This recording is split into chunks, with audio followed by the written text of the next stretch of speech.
अभी सांसद जी 2021 से और 25 तक हमारे को गुमराह किया गया है। वो गुमराह इसलिए किया गया बोले कि तुम्हारे ऊपर कोर्ट केस है, जबकि हमारे ऊपर कोई कोर्ट केस नहीं था। 1/24 के ऑर्डर में आपको दे दिया जाएगा, उसमें साफ शब्दों में लिखा गया है कर्मचारी इस संस्था में सफल नहीं हो सकते। वो मामला आर्बिट्रेटर का है, आप दोनों का यानी कि कर्मचारियों का नहीं। जब तक हम संस्था के बीसी से मिले हमारे को इसलिए गुमराह किया नहीं, आपके ऊपर कोर्ट केस, हमारे ऊपर कोर्ट केस नहीं है। ये 1/8/24 का आपको सबूत के साथ लेटर दिया जाएगा। संसद जी ये क्या होगा, आप इन सब बातों का जवाब लो और हम आपसे संतुष्ट होते हैं आज कि आप सोमवार को इन बातों का जवाब लोगे। आओ संसद जी।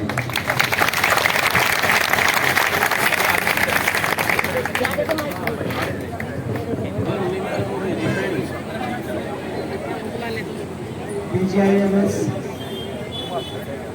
रोहतक के हमारे आज इस अनिश्चितकालीन हड़ताल में आपको कही है, मैं नाम लेके सबकी तरफ से मैं बोल रहा हूँ, मगर समर्थन देने जो आए हैं मैं उनका नाम सर्वप्रथम मैं लूँ। हमारे आपको समर्थन देने आए हमारे बीच में हमारे शहर से हमारे आदरणीय विधायक भारत भूषण बत्रा जी, हमारे करानौर से हमारी आदरणीय विधायक हमारी बहन शकुंतला खटक जी, हमारे भाई महम से हमारे नौजवान विधायक हमारे भाई बलराम दांगी जी, हमारे भाई मुर्शिदाबाद के विधायक बड़ौदा कंस्टिट्यूएंसी से हमारे भाई इंदुराज भालू जी, हमारे भाई जयदीप धनखड़ जी जो प्रदेश कांग्रेस कमेटी के संगठन महामंत्री हैं, हमारे पंडित बहादुर जी, सभी लोग ये आपको आज समर्थन देने के लिए, और हमारे मेयर के प्रत्याशी रहे हमारे भाई सूरजमल खनोई जी, ये सारा हम सब मिलके आज आपको आपकी मांगों को बल देने के लिए और अपने मांगों का समर्थन करने के लिए आपके बीच में बात करते हैं। और उसके साथ साथ हमारे राजेंद्र त्रिपाठी जिला अध्यक्ष रिटायर्ड कर्मचारी Rohtak, Mahavir Malik national working member intake IITC, पूर्व पार्षद हमारे सूरजमल जी मेयर के उम्मीदवार थे, वीरेंद्र सिंगरवा जी रोडवेज यूनियन राज्य प्रधान रोडवेज यूनियन के, ये भी आपके बीच में आज पहुंचे हैं। आपकी कमेटी के मेंबर्स मैं जो है भाई अभिषेक जी, राकेश जी, महेश, अमित, सुकन्या जी, सविता जी, सोमवीर जी, ये कमेटी के मेंबर हैं। उनके सभी उपस्थित पिता तुल्य बुजुर्ग नौजवान साथी मातृशक्ति, सभी कर्मचारी साथी यहाँ पे आप लोग बैठे हैं और हड़ताल के माध्यम से सरकार के सामने जो आपके जायज अधिकार हैं उनको लेकर आपको लड़ना पड़ रहा है। ये बड़ी दुर्भाग्य की बात है और विशेष तौर पे इसीलिए दुर्भाग्य की बात है कि ये PGI ये अपनी एक प्रतिष्ठा रही है, ये PGI का अपना एक नाम रहा है, अपनी पहचान रही है और स्वास्थ्य सेवाओं के लिए हमारे प्रदेश के इतिहास में PGI का नाम अलग से हमेशा PGI की हमेशा एक साख अपने अलग रही है और इसीलिए सरकार को हर संभव स्वयं ये प्रयास करना चाहिए कि ऐसी कोई परिस्थिति ना बने कि जो स्वास्थ्य सेवाओं में इतनी अति महत्वपूर्ण भूमिका आप लोगों की है, उस योगदान को सरकार को रिकॉग्नाइज करना चाहिए। आपकी जायज मांगों को सरकार को स्वयं पूरा करना चाहिए। ऐसी स्थिति पैदा नहीं होनी चाहिए जो आज यहाँ पे देखने को मिल रही है। ये हमारे प्रदेश की का सबसे बड़ा मेडिकल कॉलेज और अस्पताल जब उस समय स्वर्गीय चौधरी रणवीर सिंह जी स्वास्थ्य मंत्री थे ज्वाइंट पंजाब में, तब उस समय इसकी आधारशिला रखी गई और वर्षों तक निरंतर इसका विस्तार हुआ। अलग अलग सरकारों का अपना अपना योगदान रहा इसको आगे लेके जाने में। जब हुड्डा साहब के नेतृत्व में कांग्रेस सरकार बनी तो इसको विश्वविद्यालय का दर्जा मिला। पंडित भगवत दयाल शर्मा जी के नाम से विश्वविद्यालय के रूप में इसका काफी विस्तार हुआ उस समय जो हमारी सरकार थी, कांग्रेस की सरकार थी। और सबको साथ लेकर जो कर्मचारी हैं या डॉक्टर्स हैं या अधिकारी, सबको साथ लेके आगे कोई संस्थाएं बढ़ाई जाती है। संस्था तभी बढ़ती है जब सभी चारों पहिए पे गाड़ी तेजी से दौड़े, तब संस्था आगे बढ़ती है। एम्स लाइक इंस्टीट्यूशंस में भी उस समय मैं जब लोकसभा में और यूपीए सरकार थी ऊपर, तब एम्स लाइक इंस्टीट्यूशन में भी इसको घोषित कराया था 100 करोड़ की, उस समय भी ग्रांट इसमें आई थी। तो बहुत कार्य हुआ था। अब पिछले वर्षों से मैं उस विषय में नहीं जाना चाहता कि इसकी कितनी अनदेखी हुई है, लेकिन अनदेखी संस्था की भी हुई है और अनदेखी कर्मचारियों की भी हो रही है, जिसको बर्दाश्त नहीं किया जा सकता। आपकी आवाज को, कर्मचारियों की आवाज को नहीं दबाया जा सकता। आपकी जायज मांगों से आपको वंचित नहीं रखा जा सकता। ये आपने जो 3-4 मांगे करी, इनमें से कुछ मांगों को मैंने दिशा की मीटिंग में भी उठाया था। जो जिला विकास निगरानी बैठक थी, उसमें जो घोटाला, जिस तरह का घोटाला यहाँ पे सामने आया, जहाँ गलत हस्ताक्षर करके और कई उच्च पदों पे बैठे हुए लोगों ने उसका मिसयूज करते हुए करोड़ों रुपया घोटाला करने का कार्य किया, कर्मचारियों के नाम पे, ठेकेदारी के नाम पे, कर्मचारियों के नाम पे।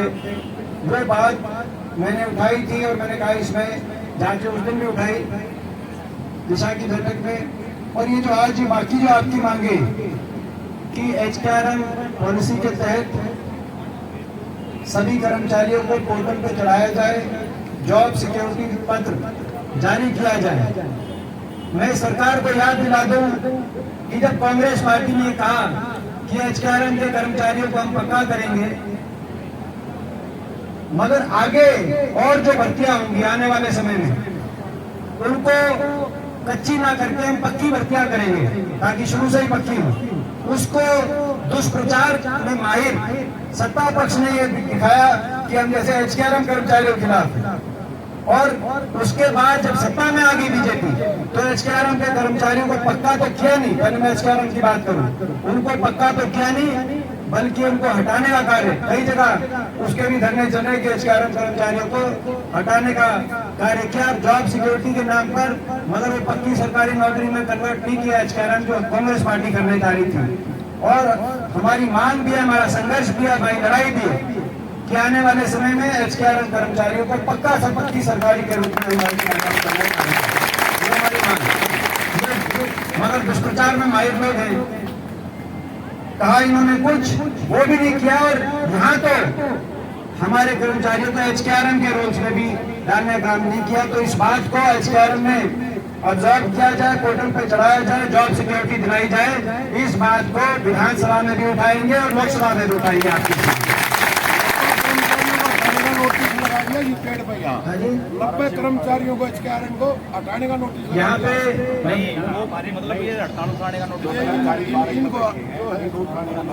यहाँ पे उठाने का नोटिस यहाँ पे लगाया गया है जो हड़ताल में बैठे हैं, आदमियों का हटाने का नोटिस भी लगा रखा है और 12 आदमियों को हटाने का नोटिस भी लगा रखा है उठाने का। दे रखी है, बनवा आदमी हटाए जाएंगे, 12 आदमी हटाए जाएंगे, वो बता नहीं रहेंगे। तो ये जो भाई जो बात कह रही हैं, तो भाई ये मैं सरकार से कहना चाहता हूँ कि समाधान करें और PGI के कर्मचारियों को अकेला मत समझे सरकार। अगर ऐसा कुछ काम किया तो इनके साथ बैठना पड़ेगा, तो इनके साथ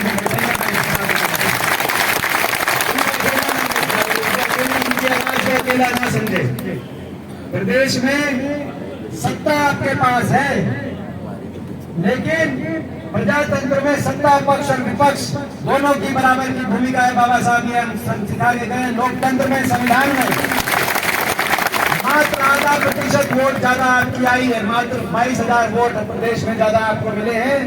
जितने 5 सांसद आपके लोकसभा में 5 ही हमारे हैं। 37 विधायक दल, 37 का विधायक दल विपक्ष में मौजूद है। अगर यहाँ पर किसी कर्मचारी पर अगर आपने गलत कार्रवाई करी तो विपक्ष विधानसभा में सदन से लेकर सड़क तक जो लड़ाई लड़नी होगी हम लड़ेंगे, मगर दूसरी जो मांग है कि प्रशासन व ठेकेदार द्वारा जो 22 से 24 तक सैलरी में कोई बढ़ोतरी नहीं करी गई और एरियर की जो ये बात सोमवीर जी कह रहे थे, तो एरियर को तुरंत प्रभाव से एरियर दिया जाए। उसके साथ साथ मांगों को लेकर जो 2025 से अब से हटाए गए उनको ड्यूटी पर लगाया जाए और ये जो डेट ऑफ ज्वाइनिंग के आधार पर एचकेआरएम पोर्टल पर अपलोड किया जाए। 5वीं मांग आपकी है कि पीजीआई के भ्रष्ट अधिकारियों द्वारा मिलीभगत करके करोड़ों के घोटाले के दोषियों के खिलाफ एफआईआर दर्ज कराई जाए। इसमें 5वीं मांग मैंने दिशा को भी उठाया था कि इसमें जांच होनी चाहिए। हालांकि हमें इस सरकार से जांच की उम्मीद थोड़ी कम है। इनका ट्रैक रिकॉर्ड 11 साल का, ये घोटाले करते हैं और फिर जो है भूल जाते हैं, तो इनकी जांच की उम्मीद कम है हमें। लेकिन किसी गरीब मजदूर कर्मचारी की पसीने के नाम पर अगर कोई एसी कमरे में बैठे हुए कर्मचारी, बड़े बड़े अधिकारी उनकी होने वाली कमाई को डकारने का काम कर रहे हैं, तो इससे शर्मनाक घोटाला कोई हो नहीं सकता। आज नहीं कहना